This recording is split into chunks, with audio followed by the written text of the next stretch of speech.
I'm here because I am a roaring lion crying out righteousness. Yesterday was the national holiday of Dr. Martin Luther King Jr., the slain civil rights leader. And across America, there were a number of celebrations that were held in various places. And I think that the President Biden was down at the Ebenezer Baptist Church with Senator Raphael Warnock on Sunday. But I was able to get some footage from one of the newscasters on last night regarding some things that Dr. King said. What I want to do now is just have a conversation with him. And I don't mean to be belligerent.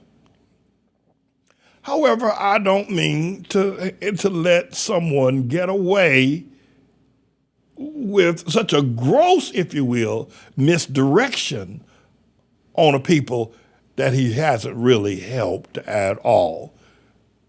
Mr. Engineer, roll that clip again and leave my mic open. The Negro was a slave in this country for 244 years. That was a willful thing that was done. The Negro was brought here in chains, treated in very inhuman fashion.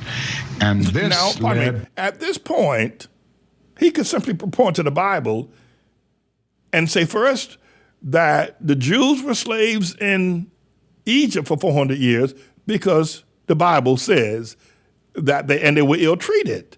He could point that as Bible. He's a preacher. He knows it's there. He could also point out that they called them Negroes at the time. They're Hamites brought from Africa because the Bible, same as with the Jews, but he doesn't reference that. He wants to leave because the Bible truth would invalidate him. He would fade like a vapor in the wind if he referenced the Bible. It would make him totally irrelevant. But he uses the trick of misdirection, brought here 244 years involuntarily in chains. God sent us here. Go ahead, Mr. Engineer. To the thingification of the Negro. So he was not looked upon as a person. He was not looked upon as a human being with the same status and worth as other human beings. And the other thing is that human beings cannot continue to do wrong without eventually rationalizing that wrong. So now, Mr. Engineer, if you will, the Japheth man, white man, came to America. And the first person, if you're going to call a thingification, I'm not so sure I'm going to accept that as an identity for Hamite people. But Dr. King, you're a historian. Think of what the Japheth man did to the Native Americans, the Indians. It's one thing to bring Africans, you call them Negroes, from Africa and enslave them here, but it's another thing to come into a man's land, such as what the Japheth did to the American native, we call them Indians, slaughtered them, took their land, and kept on slaughtering them, and kept pushing them further and further. You try to invalidate the white man, but you're not speaking a whole truth. We need the whole panoramic view of the history of what's happening in America. And in many ways, what happened to the Native Americans, the Indians, was worse. And they were enslaved as well to some degree. They were. They just fought back. If Dr. King, if the Africans had fought back in Africa, perhaps that never would have been a slave here. But of course, the prophecy said that they were. The Native Americans would not allow themselves to be slaves. They fought back. They lost. So that truth invalidates you. Go ahead, Mr. Engineer. Was justified morally, biologically, theoretically, scientifically, everything else. And it seems to me he used biologically, morally, theoretically, but he never says theologically. He never says biblically. He never even references. I mean, everything. The man was a master at escaping being invalidated by refusing to bring the counter and obvious truth about slavery in America. He was a master at it and a master at words in doing so. Go ahead, Mr. Engineer. White America must see that no other ethnic group has been a slave on American soil. The Native American Indians have been slaves, not at the same level and not the same magnitude. But if 10 were slaves, then it was slavery. Dr. King, go ahead, Mr. Engineer. That is one thing that other immigrant groups haven't had to face. The other thing is that the color became a stigma. American society made the Negro's color a stigma. But hold on, Dr. King, hold on. It was just recently that America decided to stop calling the Native Americans Redskins. Come on, man. Come on. You know, your whole speech is invalidated by your obfuscating of the truth. The Redskins, and by the way, the Redskins fought back. They were called Redskins, but they didn't take that line down. They called the white man the paleface. But the color of one's skin, Dr. King, is not singularly an issue that was perpetrated upon black folk, making them less because of their color. The Redskins were called Redskins for several hundred years. The whole time black folk were slaves in America, Indians were called Redskins. It was just recently that they decided to not stop calling them Redskins. I don't know why, because they are Redskins. But this man was a master at obfuscation.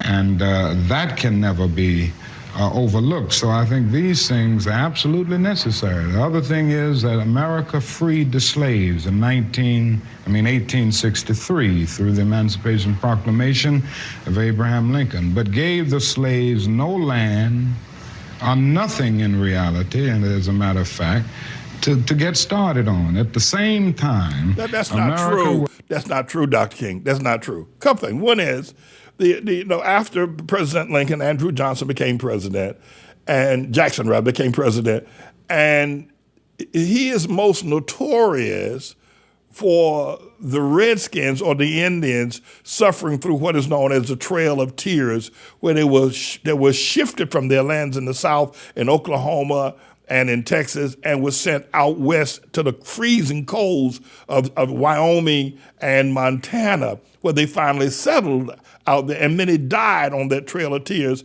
ordered by President Andrew Jackson, Dr. King. But also, you're wrong about black folk were freed to famine and to freedom and famine. If you go back, Dr. King, and you reread the history of Black Wall Street, and they're in Tulsa, Oklahoma, you will notice there was, after slavery, there were as many as several hundred black businessmen who owned as much as 400 acres of land. That's almost like a whole state. And one individual black man owning 400 acres of land. Now, the Black Wall Street fiasco got started because of some racial issue. Black folk decided, well, you ain't gonna take him in and you ain't gonna hang him, so they all picked up their guns and they fought, but they eventually they lost. So you cannot, the same thing with Rosewood, and Dr. King, you obfuscate very well. You know, Dr. King, there were black men who owned plantations all across the South and also enslaved. There were black men who became house Negroes, people like Al Sharpton, people like Van Jones, Eddie Glaude, and a bunch of other black folk who became a proficient at being a house Negro. So the man gave him his land and gave him a plantation. You know what he did, Dr. King? These same black men then enslaved other black people to work on the black plantation. And you know it's true. You know it's true. You know that the black man was a slave owner in America just like the white man. But you also know across the South, after the period of slavery, during the period of slavery, there were literally thousands of acres of land. And still there are black people today that own land that they got after the slavery period. And then there were, during the first time we had 2 black senators, Dr. King, in Washington, D.C., representing the states from which they hailed, was right after the Emancipation Proclamation and the ending of the war in 1865. So, Dr. King, you could be easily picked apart.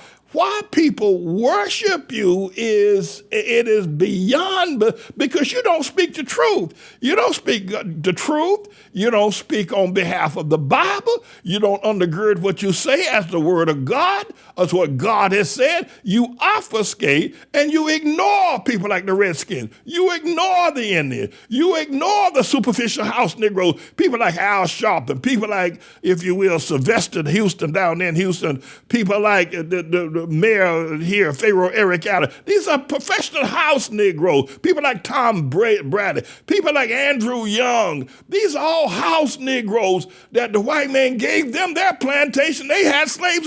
You know it's true, King. You know it's true. You know it is. And yet you act like that was just a white man, he never did anything to anybody but the black man. It isn't true. It isn't true. And you need to be exposed, King. You need to be exposed for obfuscation, if not outright fraud. In fact, right now, Al Sharpton is probably one of the biggest pinch-nosed Negroes. And all these mayors, listen, you can call New York City a new plantation because you got a black man as mayor. Baltimore, Maryland, Richmond, Virginia, everywhere they got a black mayor is a new plantation. Chicago, plantation. Los Angeles, new plantation, because it's another plantation where black people are suffering as much as they've ever suffered under these house Negroes, now making it to television like Don Lemon and a bunch of others. And then you got these basketball devils and athletes. It's a scream at how you obfuscate what the truth is. But I'm gonna lay it bare here. Go ahead, Mr. Engineer, keep it rolling. Was giving away millions of acres of land in the West and the Midwest, which meant that there was a willingness to give the white peasants from Europe an economic base. And yet it refused to give its black peasants from Africa who came here involuntarily in chains. Not true, King. It ain't true. Go to Black Wall Street. Ain't true.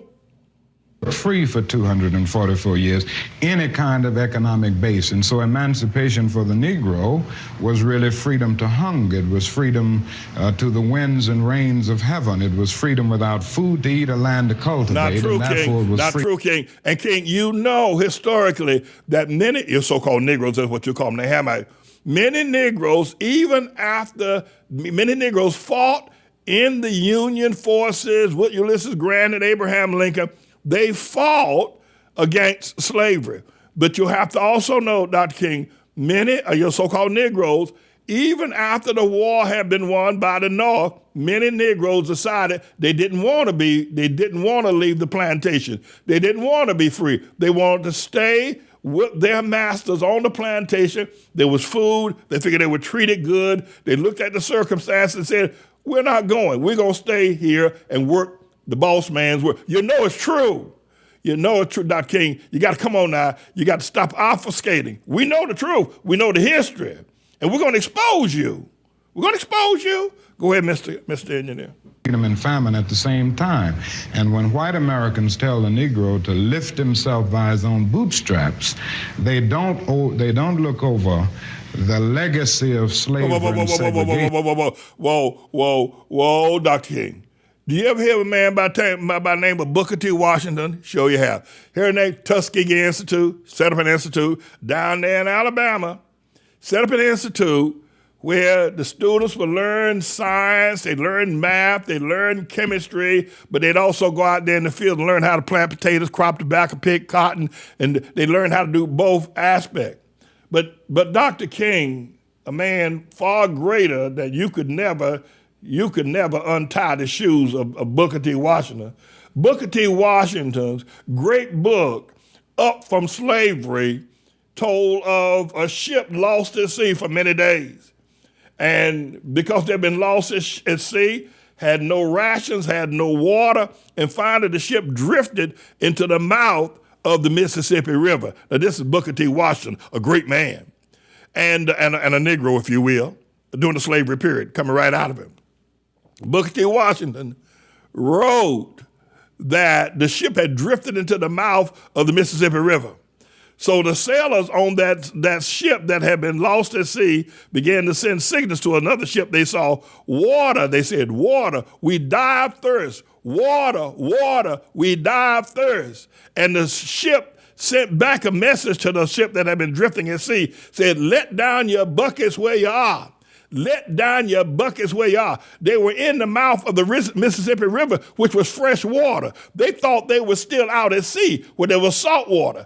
But the great power of Booker T. Washington, one of the greatest books ever written, was up from slavery. Let down your buckets where you are. You're wrong, Dr. King. We're going to expose you. And I'm not doing this maliciously. I'm doing this to protect the innocent, to protect those who have been vilified, to protect those who have gone under this worship, under this swami, under this unprecedented, if you will, period of obfuscation. Booker T. Washington said, let that, and he built a great institution. He pulled himself and a whole lot of other people up by their bootstraps, Dr. King. Mr. Engineer, let it rip.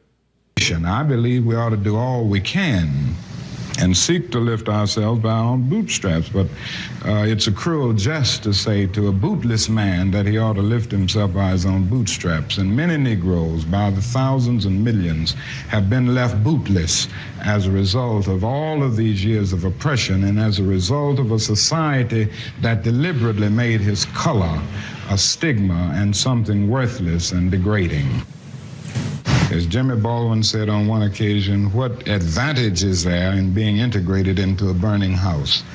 And I feel that there is a need for a revolution of values in America, because some of the values that presently exist are certainly out of line with the values and the idealistic structure that brought our nation into being. Unfortunately, we haven't been true to these ideals, and many of the values of so-called white middle-class society are values that need to be reviewed and re-evaluated, and in a real sense, they need to be changed. So I think the young people in the Negro community who are raising these questions are raising some very profound... It needs to be, many of y'all were not aware of the depth of the movement of Dr. King's civil rights movement, and what does not get publicized is just swept under the rug now so they could make this man a saint, is that he was opposed by Stokely Carmichael.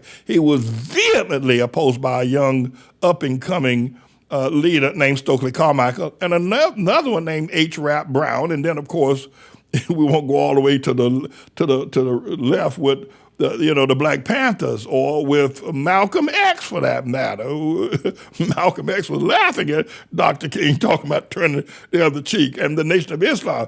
Now that the man has been deified and sanctified, the media does not give you what those who live, such as myself, who lived through this period, who saw clearly what was going on, the truth. This man was greatly opposed.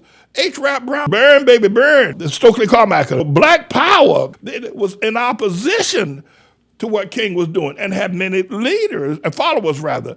So I think that when he says what the young people are doing, he's talking about the folk that were opposing him. But the other thing is that he was opposed mainly by the senior Baptist leadership. Again, you never saw his father march with him. His father or his mother never, ever participated in all these marches he had, because they didn't believe that what he was doing was just, that it was of God, or that it was anyway going to help black folk. And so they didn't give themselves over to his followership, or his leadership rather. So, you can say what you want, that I'm trying to just tear down a man. No, I'm trying to build up a people. It's what I'm saying is absolutely true. And everybody knows it's the truth that this man refused to acknowledge. Go ahead, Mr. Engineer.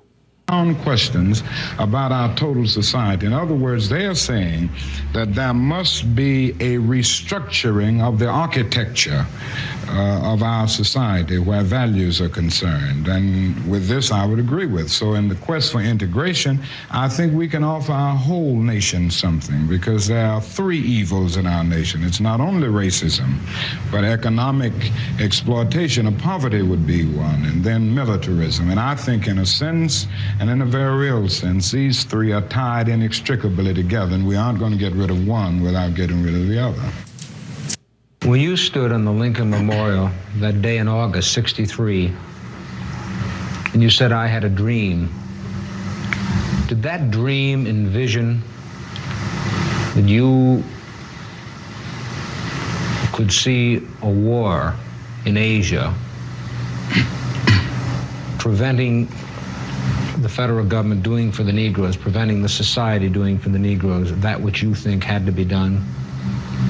No, I didn't envision that then. I must confess that that period was a great period of hope for me. And I'm sure for many others all across the nation, many of the Negroes who had about lost hope. You know, first of all, the person interviewing him misquoted the statement of August 1963. He said that you said, "I had a dream." That's not what Dr. King said, and it's important that we do the semantics here today. That Dr. King says, "I have a dream." Had mean past tense, that I had it, gone, didn't happen, or did happen. But that I have it means that it is present tense and ongoing. So I would just want to correct that. But the question is that King had raised the term militarism, that America was now involved in a war in Vietnam, and because of that war in Vietnam, it was siphoning off resources that could be given to black people to help lift them. Now, we're talking 100 years after the ending of slavery. The war in Vietnam, 1965, the slavery ended 1865. We're talking about the period of W.E.B. Du Bois graduating from Harvard University with a PhD. We're talking about a period that had passed with Booker T. Washington and George Washington Carver and Tuskegee Institute. We're talking about the founding of Howard University. We're talking about the madam that had the great hair products out in Chicago. We're talking about Black Wall Street. We're talking about all that period where black people did have the opportunity to grow, to prosper, and become millionaires, founding insurance companies, and creating music. He's acting like that none of that has always been black people on their knees eating with rats, as if, and now the war in Vietnam, the money that's being used to buy tanks and bullets in Vietnam could be shifted over to help black people 100 years after slavery. It is an obfuscation. It's a misapplication. It is total misdirection. It's almost ready to be called a lie. Now, you know, you have to take that in context. But this is, and here, so they were celebrating him yesterday, and all these highways. Chris Rock perhaps said it best. Chris Rock said this, you know, because he got all these high school, Dr. King High School, all these streets in the ghetto named Dr. Martin Luther King. Chris Rock said this: the most dangerous place in America is if you're standing on a highway or a street named Dr. King Boulevard, because the people that live in proximity to any street that would be named Dr. King are perhaps some of the most dangerous people you're going to find anywhere. Go ahead, Mr. Engineer. We're going to wrap all enough of this conversation, but I'm going to wrap it all up in just a moment. A decade of progress in the South. And in 1954, which was, 64, 1963, 9 years after the Supreme Court's decision to be in the March on Washington, meant a great deal. It was a high moment, a great watershed moment. But I must confess that that dream that I had that day has at many points turned into a nightmare. Now, I'm not one to lose hope. I keep on hoping. I still have faith in the future. But I've had to analyze many things over the last few years, and I would say over the last few months. I've gone through a lot of soul-searching and agonizing moments. And I've come to see that we have many more difficult days ahead, and some of the old optimism was a little superficial, and now it must be tempered with a solid realism. And I think the realistic fact is that we still have a long, long way to go, and that we are involved in a war on Asian soil, which, if not checked and stopped, can poison the very soul of our nation. It didn't happen that way. And so it's important for us to realize as well that when he moved from the plight of black people, from the bus boycott in 1954 to the March on Washington in 1963, he had begun to wane in popularity. Other people were now more prominent. I mean, you had Malcolm X out there, you had Stokely Carmichael, H. Rap Brown, you had a bunch of other people that were rising and were garnering the press and media, and he was beginning to fail. He then took on the war in Vietnam, which was not relative to, I mean, you could talk about the morality of America, but wars have been going on before slavery. People were fighting wars. Wars are more prominent and accepted long before slavery in America. But when he took on the war in Vietnam, that's when the people who had really been supporting him dropped him. The New York Times came out with a blistering article denouncing him for speaking at Riverside Church, speaking out against the war in Vietnam. And so it was him trying to stay relevant. He would not be relevant today under any circumstance. He'd be no more relevant today than Andrew Young is relevant today. And the other thing is that I asked Elizabeth to check on yesterday, where was Obama speaking? Was Obama invited by any major organization, any major movement or group to speak on the annual anniversary of Dr. King on his 94th birthday, had he been alive? And it appears that Obama was not invited, and he's becoming less relevant as well. I mean, he's fading like, again, a vapor in the wind in terms of his relevancy. And they all are going to fade because they do not come from the perspective of what God has said. I know that a lot of people can make money by promoting Dr. King. They don't believe him in him either. And the counterpoints that we have raised are valid, they are historical, and they are very painful, and they're demonstrative of pointing out that he was just a master at words, a master at obfuscation, a master at misdirection and deceit. And he, of course, remains very popular. One could argue and say, Pastor Manny, you're tearing down one of our heroes. No, I'm trying to build up the people. Anyway, listen to it, share it with your friends, send it around, and let them, people are going to think about me what they're going to think about me. But this much I can say. What I say is, thus saith the Lord. Who I serve Almighty God. His name is Jesus. And when I speak about ATLAH, I speak that God sent the word. When I speak about black folk or Negroes or Hamites, I speak what God said about them, not what I think. I'm James David Manning, everybody. I'm indeed the Lord's servant.